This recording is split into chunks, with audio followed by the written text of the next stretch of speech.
Pemirsa, seorang perempuan di Kelurahan Pondok Jaya, Depok, Jawa Barat ditemukan di rumah kontrakannya dengan luka senjata tajam di bagian leher. Korban ditemukan warga masih bernyawa, namun meninggal dunia saat dirawat di rumah sakit.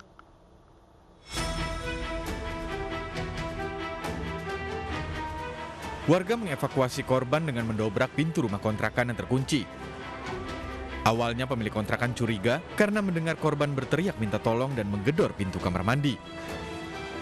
Ketika ditemukan warga, korban dalam kondisi bersimbah darah di kamar mandi rumahnya dengan kondisi luka senjata tajam di bagian leher. Kalau kronologinya, yang punya kontrakan ini kaget, itu korban ngetok-ngetok pintu aja di kamar mandi. Nah dia lapor ke RT, RT lapor ke RW. Setelah RT datang sama RW, saya datang ke TKP. Ternyata itu udah kejadian, udah kumuran darah tuh di ruangan tamu sama kamar. Nah korban itu gedor-gedorin itu kamar mandi. Karena apa, dia dikunciin dari luar. Polisi masih menyelidiki lebih lanjut terkait kasus dugaan penganiayaan. Polisi juga masih mencari suami korban yang tidak ada di rumah, namun pintu rumah terkunci dari luar.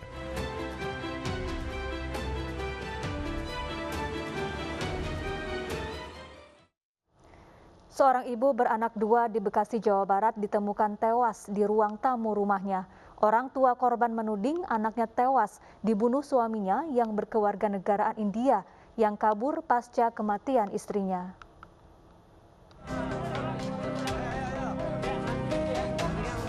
Warga perumahan Gria Asri 2 Desa Sumberjaya, Kecamatan Tambun Selatan, Kabupaten Bekasi, Jawa Barat, Minggu malam digemparkan dengan tewasnya Wulandari, seorang ibu muda beranak dua berusia 27 tahun. Peristiwa ini pertama kali diketahui oleh ayah korban. Ia merasa curiga karena sudah 2 hari tak melihat anaknya, sementara pintu rumah dalam kondisi terkunci. Ia pun mendobrak pintu dan menemukan sang anak sudah tak bernyawa dalam kondisi bersimbah darah. Menurut sang ayah, suami korban adalah warga negara asing asal India.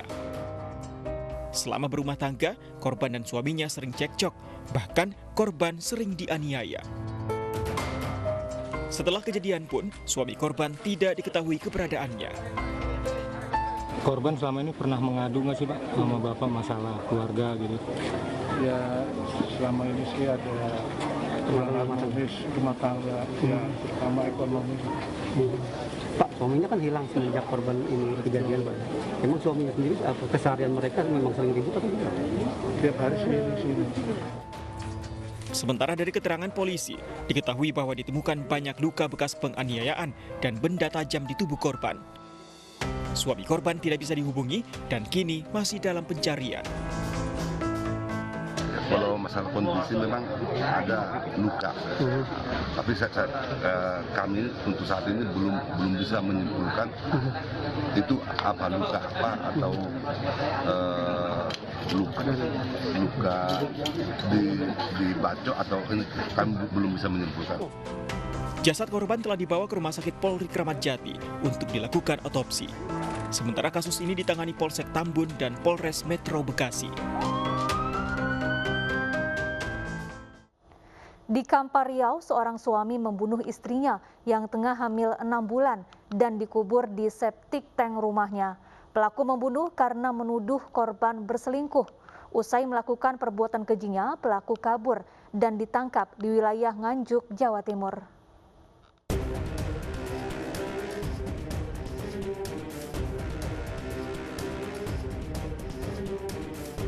Alex Iskandar Putra, pelaku pembunuhan istri ini ditangkap di tempat persembunyiannya di sebuah gudang kelapa di Kabupaten Nganjuk, Jawa Timur. Setelah 2 pekan diburu, pria 28 tahun ini hanya bisa pasrah saat diciduk tim khusus Polsek Tapung, Polres Kampar, dan Polda Riau. Setelah tiba di Mapolda Riau, Alex Iskandar Putra sudah mengenakan baju tahanan dan berjalan tertatih karena luka di kakinya. Alex yang sudah ditetapkan menjadi tersangka ini mengaku nekat membunuh istrinya yang hamil 6 bulan karena cemburu buta. Dirinya menuduh korban telah berselingkuh dengan tukang sayur di lingkungan tempat tinggalnya di Kampar Riau. Namun tidak bisa membuktikan tuduhannya tersebut. Dan karena tuduhan selingkuhan ini, korban dan tersangka kerap terlibat cekcok. Peristiwa pembunuhan ini berawal saat Alex dan istrinya Siti Hamidah terlibat cekcok di dapur yang berujung dengan penganiayaan hingga membuat Hamidah tidak sadarkan diri. Alex kemudian membawa Hamidah ke kamar. Mengetahui korban masih bernafas, Alex membekap istrinya dengan bantal hingga meregang nyawa. Panik istrinya tewas, Alex kemudian mengubur jasad korban dalam lubang septic tank di depan rumahnya untuk menghilangkan jejak. Ini bukan karena sesuatu yang tidak sengaja, tapi sesuatu yang sengaja ingin menghilangkan nyawa. Tahu yang dialibikan saat ini bahwa mereka melakukan karena emosi, cemburu buta, kemudian mengeksekusi korban dengan cara yang tadi saya jelaskan. Dari tangan tersangka disita sejumlah barang bukti diantaranya pakaian, ponsel, perhiasan, dan sepeda motor yang semuanya milik korban dan dibawa tersangka dalam pelariannya. Dalam 2 pekan, tersangka kerap berpindah-pindah tempat untuk bersembunyi, mulai dari Sumatera Barat, Jakarta, hingga akhirnya ditangkap di Nganjuk, Jawa Timur. Misalnya, Pak, selingkuh sama siapa dia? Tuduhan kamu selingkuh sama siapa? Orang tukang sayur di Jalan Beringin, Pak. Siapa inisialnya? Meski menyesali perbuatan sadisnya, suami pencemburu ini harus mendekam berjeruji besi sel tahanan. Dirinya pun terancam akan menghabiskan sisa hidupnya di penjara karena dijerat dengan pasal pembunuhan berencana dengan ancaman hukuman penjara seumur hidup.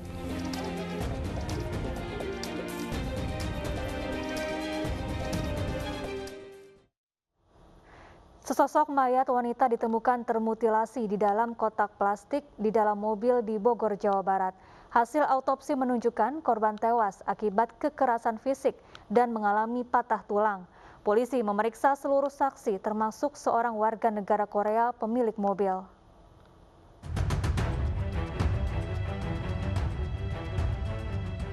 Jasad wanita yang terbungkus plastik ditemukan dalam boks yang diletakkan dalam bagasi belakang mobil. Temuan jasad yang diduga meninggal secara tidak wajar dalam boks dilaporkan pegawai bengkel ke Mapolsekta Bogor Utara. Dalam minibus inilah boks plastik berisi jasad tidak utuh dan bagian tubuh terpisah ada di bagasi belakang. Mobil ini masuk bengkel di Jalan Raden Kanaan, Tanah Baru, Kota Bogor dengan diderek sepekan lalu. Pegawai bengkel yang diminta untuk membuang boks sempat mencium bau tak sedap. Kami mendapatkan laporan penemuan mayat dalam sebuah mobil minibus warna hitam yang kondisinya sudah bisa diidentifikasi secara kasat mata, perlu pemeriksaan secara autopsi, dan saat ini kami masih melakukan penyelidikan terkait identitas atau pengumpulan barang bukti, baik itu kendaraan maupun korban tersebut. Polisi memeriksa sejumlah saksi termasuk seorang warga negara asing yang ada di kawasan Tanah Baru, Kota Bogor. Sementara identitas korban masih diselidiki.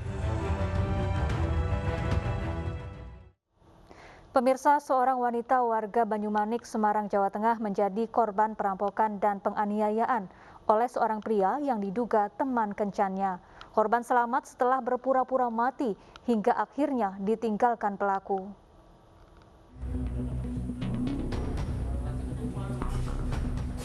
Seorang wanita bernama Fasiatul Rizki Arwantika, warga Banyumanik, Kota Semarang, Jawa Tengah, menjadi korban perampokan dan penganiayaan oleh seorang pria yang diduga teman kencannya.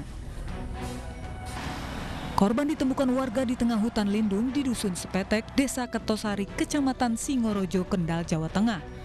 Dalam kondisi mengenaskan penuh luka senjata tajam. Saat ini korban masih menjalani perawatan di ruang IGD Rumah Sakit Dr. Suwondo, Kendal, Jawa Tengah. Nyawa korban bisa diselamatkan, namun sepeda motor, perhiasan, handphone, dan uang milik korban hilang diambil pelaku. Kejadian ini berawal saat korban berjanjian bertemu dengan pelaku yang sudah dikenalnya selama 6 bulan untuk membeli handphone. Sambil menunggu, korban diajak ke hotel di daerah Limbangan. Di dalam hotel, korban diajak berhubungan badan oleh pelaku namun menolak. Saat perjalanan pulang, pelaku menganiaya korban dan mengambil semua barang berharga milik korban dan melarikan diri. Menurut dokter, korban dibawa ke rumah sakit dalam kondisi luka di kepala, muka, dan leher. Beruntung korban segera mendapatkan pertolongan medis. Jadi gini, korban diantar polisi atas nama Pak Heru jam 3 pagi dengan luka di daerah kepala, muka, dan bagian leher. Yang paling parah itu luka di bagian leher. Luka tersebut sangat panjang dan dalam, panjangnya sekitar 20 cm, kedalaman 3 cm, lebarnya sekitar 10 cm.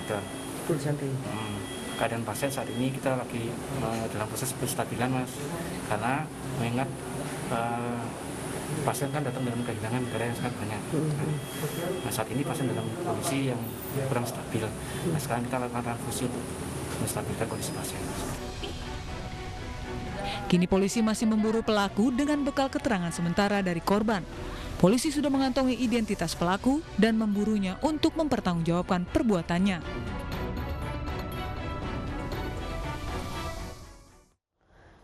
Predator anak di Bitung, Sulawesi Utara terancam dikebiri.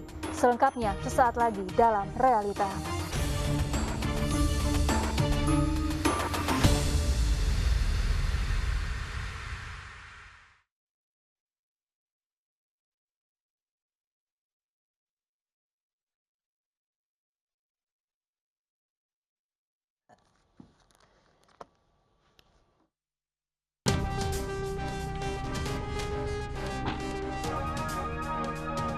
Ketujuh tersangka pelaku pencabulan anak di bawah umur berhasil diamankan polisi sektor Poigar. Mereka berulang kali memperkosa seorang gadis di bawah umur dan memaksa korban menenggak minuman keras. Ketujuh pria tak bermoral ini memiliki perannya masing-masing. Tersangka FL bertugas menjemput korban, kemudian SM bertugas membeli miras. Sementara tersangka AD berperan menyediakan tempat. Dari hasil visum, alat kelamin korban mengalami luka sobek. Karena sudah orang tua rasakan, mana polisi yang sudah dapat semua atau orang, bagaimana pihak orang tua, bagaimana hukumnya seberat-beratnya. Keenam tersangka akan dikenakan Undang-Undang Perlindungan Anak pasal 81 dan 82 dengan maksimal hukuman 15 tahun penjara. Sementara satu tersangka yang masih di bawah umur diamankan pihak kepolisian dan ditangani langsung dari pihak Bapak Sulut.